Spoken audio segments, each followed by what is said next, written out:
Pirates of the Caribbean. 5 movies, 5 rides situated all across the globe, one of Disney's most successful franchises. However, it became most successful in the Disney parks. Today we're going to be looking at 10 secrets of the Pirates of the Caribbean attraction at the Disney parks. Hi, my name is Luis. I am a Disney cast member and filmmaker from London. If you are new to this channel, please consider giving it a like and subscribe if you like this sort of content. We cover all things animation, parks, films in general. Big nerd over here. It is free, it helps me out so much, and you guys can unsubscribe at any time. And if this is the first time you're coming back to the channel, welcome back. We are back full time, hopefully. After a stint for working for the mouse himself, I am back to creating content. So let's begin. 5 movies, 5 rides situated all across the globe, with pretty much every single one of them being different. The first belongs to California, of course, the original Disneyland over in Anaheim. And this Pirates of the Caribbean set in the New Orleans style to fit in with that sort of Louisiana Bayou, of which is now getting that big expansion for Tiana's Bayou Adventure, building on that overall New Orleans theme. And that opened in 1967. However, it was a very different ride to what we know it today. The second ride opened up in Florida in 1973, and this one goes much more Caribbean style. It's themed around sort of like Puerto Rico. And then in 1992, both Tokyo and Paris opened their doors.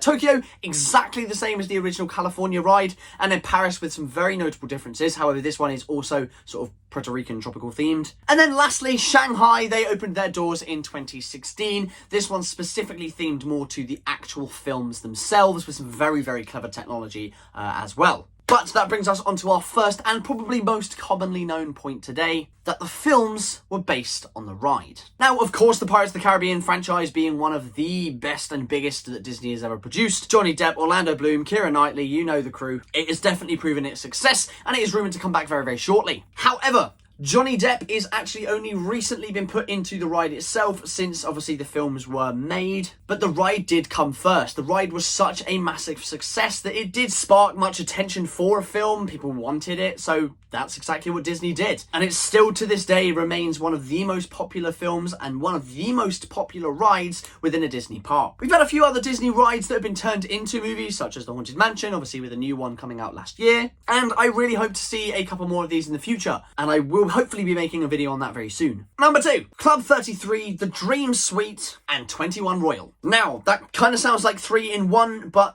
hear me out. It is very widely known throughout the sort of Disney fandom, and if you guys are watching this sort of video, you probably already know about Club 33, a very exclusive club for specific members with a extensive wait list. Many celebrities that are part of the Disney sort of fandom in general. Dan Povenmire, creator of Phineas and Ferb, he's a very big and sort of avid lover of Disney. He goes to Club 33 all the time. And 33 isn't just a funky name. You will also be looking at that for a sort of annual fee. No, not £33, pence, dollars, yen, whatever it is.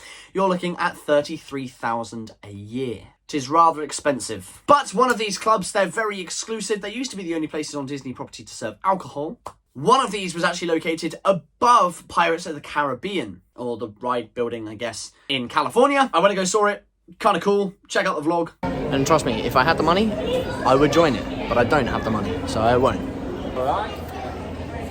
Hello there. Welcome to the Caribbean. But honestly, just as a Disney nerd, standing next to this plaque was pretty sick. However, it was also a Dream Suite, or as it was called, Dream Suite. This was an apartment that random people on the park were selected for. Yes, guests that had booked a Disney ticket were able to be randomly selected to stay on site in an exclusive little apartment. How cool is that? You were looking at a living room, 2 bedrooms, 2 bathrooms, and a private patio terrace, of course, all fully themed around Pirates of the Caribbean, New Orleans, things like that. It was pretty cool. However, that does not exist anymore, and it has been turned into something called 21 Royal. And no, unlike Club 33, this is not £21,000 a year. This is a sort of restaurant style similar to Club 33, of which you can get 12 people, all inclusive, for $18,000. Disney don't do it cheap. Track number 3. Pirates has a slightly weird sort of layout. The reason for the initial drop, the 14-foot drop that you get at the start of the Pirates of the Caribbean ride, spoilers if you've never been on it, don't get as wet as you think. The reason they added this was not just for the fun of it, not to sort of build a sort of kind of log flume ride at Disneyland. Yes, obviously that's a very fun part of it. It goes well with the theming. But Disney had actually built the Disneyland Railroad before Pirates even started construction. And they went, we've kind of shot ourselves in the foot here. We've got an entire train track that goes right through the middle of our ride. So what did they do? They implemented this giant drop, this 14-foot drop, to allow for our boats to go up and then go down so far that you can go underneath the Disneyland Railroad train tracks and over to the other side, of which you then have your show building. What a fantastic way of getting around a very, very tricky problem. If you go on the Disneyland Railroad, on your left-hand side is the entire ride building, and on your right-hand side is the ride entrance and that initial drop. Super duper clever. Number 4, the iconic scene of the whistling and the dog and the keys and all that jazz. This dog right here is actually modelled after Walt Disney's dog itself. Walt was a massive, massive part of this ride, and that brings me on to fact number 5. This ride was the last ride that Walt Disney was directly involved with himself before his passing in 1966. Now, the first ride opened in California in 1967, and Walt was super, super in on this idea. This is kind of like a fact 4 and 5 kind of together because it's a little bit of a mixed fact. But this ride actually originally was supposed to be a wax museum walkthrough, which personally I think would have sucked. It obviously wouldn't have had such success of what it is now. There probably wouldn't be 4 other rides after it, as well as 5 very successful films. But yeah, it was Walt's idea to say, that's not happening. No more wax museum vibes, no Gravity Falls Grunkle Stand going on at Disneyland. And maybe that's why we've never got a Gravity Falls attraction.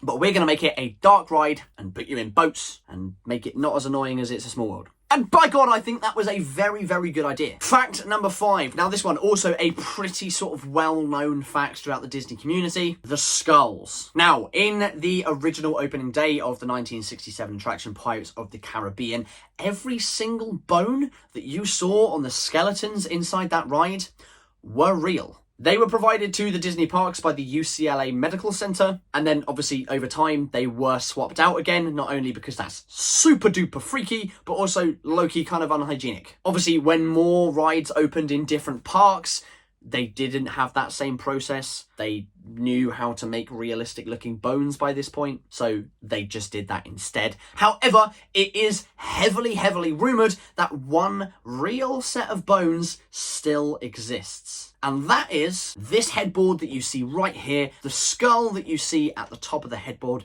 is in fact real. Or heavily rumoured, so I'm going to say it is because I think that makes the magic 10 times better. But yeah, how freaky is that? Kind of cool though. Adds to the overall atmosphere, which if you're watching this video, you probably know Pirates of the Caribbean, best atmosphere in the world. Experiencing seasonal depression? I'm not sponsored, so go to Disneyland, ride Pirates of the Caribbean. Fact number 7, 4 out of 5 of the rides all different, completely different. They are all different in terms of their length, their drops, the amount of like attraction speed, things like that. They are all different, right? 4 out of 5, and that is because Tokyo directly copied California because they think, oh, it worked really well. There you go. For more breakdown on that, go and watch Behind the Attraction on Disney Plus. Very cool series. However, again, if you're watching this video, you've probably already done it. But just to give you an example, the Florida attraction is 8 minutes long. The Paris attraction is 9.5 minutes long. And then the original ride in California is 15 minutes long. They all have a different amount of drops. Paris only has 2. Smile for the photo on the second one. Whereas California has more than that. Florida, I haven't ridden in like 10 years. Really want to go back. Fact number 8. Now, Pirates of the Caribbean is known for being one of the most realistic rides there is. From the smells they pump throughout the system, to the sort of location, the theming, everything like that, to the actual animatronics themselves. Yes, some need some serious work, some will give you nightmares, however, some are very, very good. However, there's one element of this ride that was actually so impressive, Disney had to make a law against it. Firefighters from the California area rode Pirates of the Caribbean, and the fire they saw was so realistic they couldn't tell the difference whether or not that was a fake show fire or whether that was an actual fire they had to put out. So they, in agreements with Disneyland, came to an agreement with all the others, obviously other parks as well, that if there is an evacuation to be had or if there is a fire warning, anything like that, any sort of effect that involves smoke, fire, whatever that may be, is completely shut off. Obviously, if you're going down this ride, you're trying to find a fire, and then there's an entire town that is lit ablaze, I'm pretty sure you're going to want that stopped. I mean, I guess hats off to the very incredible Imagineers behind this ride, because yet again, they pulled it out the bag. Number 9, speaking of Imagineers, we're going to go over to an Imagineer's wife, Alice Davis. Now, she is most well known for her costuming on It's a Small World, which, as we all know, is absolutely incredible. She was tasked with Pirates of the Caribbean, and she was absolutely joyous at the occasion and the offering. However, she said, look, Disney, this is going to be like proper expensive, and she originally wanted to make 2 sets of costumes. Disney said, we don't have the budget for that. So what did she do? She knew that someday down the line, they're going to need 2 sets of costumes. So she told Disney the budget was twice as much as it actually was for the costuming. So that way they ended up making a 2nd set of costumes. Now, Disney pretty much in a nutshell said, we don't know whether to slap you or thank you, but you've spent a load of money on a 2nd costume. And that is because they actually had a fire at the Disneyland attraction in California. Now, all of these costumes obviously went ablaze. It all went a bit nuts, and it would have cost hundreds of thousands to repair. However, Alice Davis went, don't worry about it, mate. I have created a 2nd set of costumes. So, round of applause for her. And to be honest, that could have been a very costly mistake. Disney, lesson learned. Always make backups. Especially when dealing with a hell of a lot of fire and animatronics and many other moving parts that realistically, things could just go wrong. And that is it. That is our secrets of Pirates of the Caribbean. 5 rides, 5 movies. They are absolutely incredible. What do you guys think? Any facts you didn't know? What was your favourite one? And any rides that you want to see secrets of in the future? Let me know in the comment section down below. Again, if you enjoyed this content, guys, like and subscribe. It does help me out so much. It's free and you can unsubscribe at any time. Stay safe. I'll see you in another video. Peace.